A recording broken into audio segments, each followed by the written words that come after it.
নমস্কার, আমি দীপালি আর এই মুহূর্তে আপনারা দেখছেন লিটল স্টার 465 নিউজ।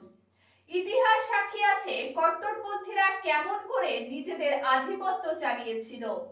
সেই ঘটনারই যেন পুনরাবৃত্তি হচ্ছে বাংলাদেশে। প্রসিদ্ধ চলচ্চিত্রকার সত্যজিৎ রায়ের পৈতৃক ভিটা ভেঙে গুড়িয়ে ফেলছে বাংলাদেশ। মঙ্গলবার ভারত বাংলাদেশকে ভবনটি ভেঙে ফেলার সিদ্ধান্ত পুনর্বিবেচনার জন্য আবেদন জানিয়েছিলেন।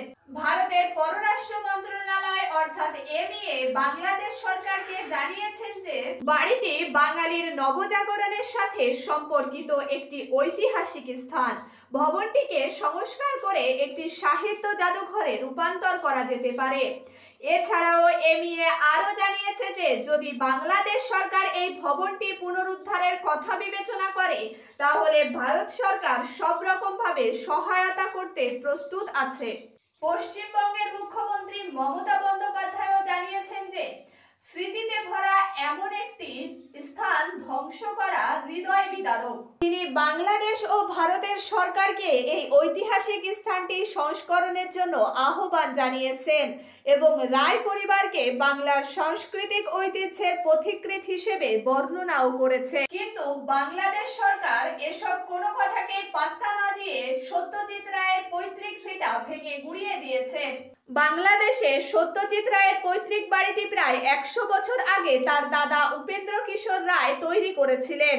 1947 সালে ভারত বিভাগের পর এই সম্পত্তিটি তৎকালীন পূর্ব পাকিস্তানের অংশ হয়ে যায়। পূর্ব পাকিস্তান তখন পাকিস্তানেরই অংশ ছিল। পরবর্তী সময়ে 1971 সালে পূর্ব পাকিস্তান বাংলাদেশ নাম নিয়ে নতুন একটি দেশে পরিণত হয়। বাড়িটি জরাজীর্ণ অবস্থায় ছিল প্রায় 10 বছর। এটিতে ময়মনসিংহ শিশু একাডেমি ছিল, কিন্তু পরে তা পরিত্যক্ত হয়ে যায়। সূত্রের খবর, বাংলাদেশ সরকার বলছে এখানে শিক্ষামূলক গতিবিধি জারি রাখার জন্য পুনরায় নতুন করে বিল্ডিং করা হচ্ছে, কিন্তু প্রতিটি মুখোশের আড়ালে যেন অন্য সুর ভাসছে বাংলাদেশ ও ভারতের বাঙালির মনে। বাংলাদেশে নতুন অন্তর্বর্তীকালীন সরকার গঠনের পর থেকেই একের পর এক সংস্কৃতির সাথে জুড়ে থাকা প্রতিটি জিনিসকে নষ্ট করে ফেলছে। সূত্রের খবর, 1000-এরও বেশি ঐতিহাসিক জিনিসপত্র তারা ভাঙচুর করেছে। শেখ মুজিবুর রহমান, যিনি বাংলাদেশের মুক্তিযুদ্ধের নেতা, তার মূর্তি ভেঙে গুড়িয়ে দিয়েছে বাংলাদেশ সরকার। এছাড়াও রবীন্দ্রনাথ ঠাকুর, যিনি বাংলাদেশের জাতীয় সঙ্গীতের রচনা করেছেন, তার বাংলাদেশের ভিটায় তৈরি মিউজিয়ামেও ভাঙচুর চালিয়েছিল বাংলাদেশ সরকার। আর এখন সত্যজিৎ রায়ের পৈতৃক বাড়ি ভেঙে দিয়েছে বাংলাদেশ সরকার।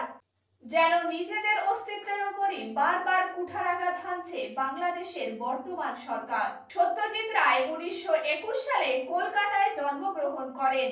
বাংলা চলচ্চিত্র জগতের প্রধান রূপকার ছিলেন তিনি। চলচ্চিত্র পরিচালনার পাশাপাশি তিনি একজন লেখক, সঙ্গীতজ্ঞ এবং চিত্রশিল্পীও ছিলেন। সত্যজিৎ রায়ের প্রথম ফিল্ম ছিল পথের পাঁচালী। 1955 সালে এটি রিলিজ হয়। 1956 সালে রিলিজ হয় অপরাজিত, আর 1959 সালে রিলিজ হয় অপুর সংসার। সত্যজিৎ রায় 37টি ছবির নির্দেশনা করেছেন। এর জন্য অস্কার কমিটি তাকে লাইফ টাইম অ্যাচিভমেন্টের অস্কার পুরস্কার দিয়েছিলেন। ভারত সরকার তাকে 1965 সালে পদ্মভূষণ, 1976 সালে পদ্মবিভূষণ এবং 1992 সালে ভারতরত্ন পুরস্কারে সম্মানিত করেছিলেন।